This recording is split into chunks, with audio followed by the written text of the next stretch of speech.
Hi, all. So, today's topic or the subject matter is different from the usual or from the regular habitual ones. As we know that every object or every person, everything in this world is given a label in the form of a name, right? So that's what the topic is for today, the name given to every poem in English literature. When you read a poem in English literature, how to identify this is which kind of a poem. So every poem in English comes under a specific classification and is given a particular name. From sonnets to haiku to blank verse, literature has got some of the most exclusive and enduring types of poems, and I wanted you to know the name of each poem. So here we go. So the first is, if you happen to read a very short poem which is very musical and melodious, which is written in first person, which is dedicated to someone or something special, it has got a lot of thoughts, feelings, and emotions, then call it as an ode. If you happen to chance upon a poem which is very funny, which comprises of just 5 lines, and the pattern of the sound of the last words is AABBA, then better call it limerick. If you bump upon a Japanese poetry which is unrhymed and is arranged in 575 syllables, totaling to 17 syllables, better call it as haiku poem. If you chance upon a poem which is very lengthy, very narrative poem, and the characters of that poem have done very extraordinary deeds, and there are characters that are gods and supernatural powers, then call it as an epic poem.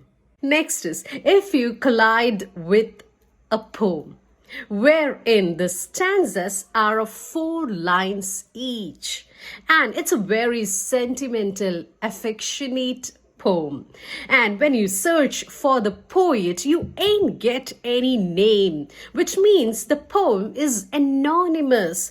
And when you keep reading the poem, you come to know that the characters are doing something unbelievable, something extraordinary, and they are trying to prove that they are courageous. There is a story hidden in that poem, then call it as a ballad.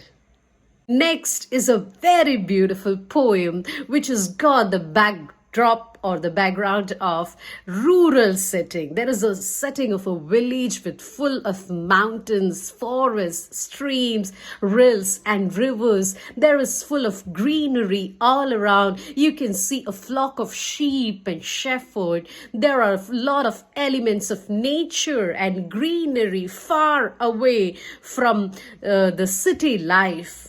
You can name it as a pastoral poem. There is a very short poem, but very funny. Even if it's funny, it's heart-touching, heart-piercing, very deep. It's witty, it's cleverly constructed. It has got clever lines. It has got the lines of satire. Then it's an epigram. Epigram means a short poem which is funny, clever, and very deep, heart-touching, very meaningful.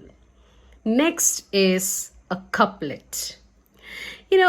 There is a couple hidden in the couplet. Couple means denote two. So couplet means a poem of 2 lines. Same length, same rhythm, same rhyme. That's a couplet. Next is, you chance upon a French poem. The poem has got 6 stanzas with 6 lines each.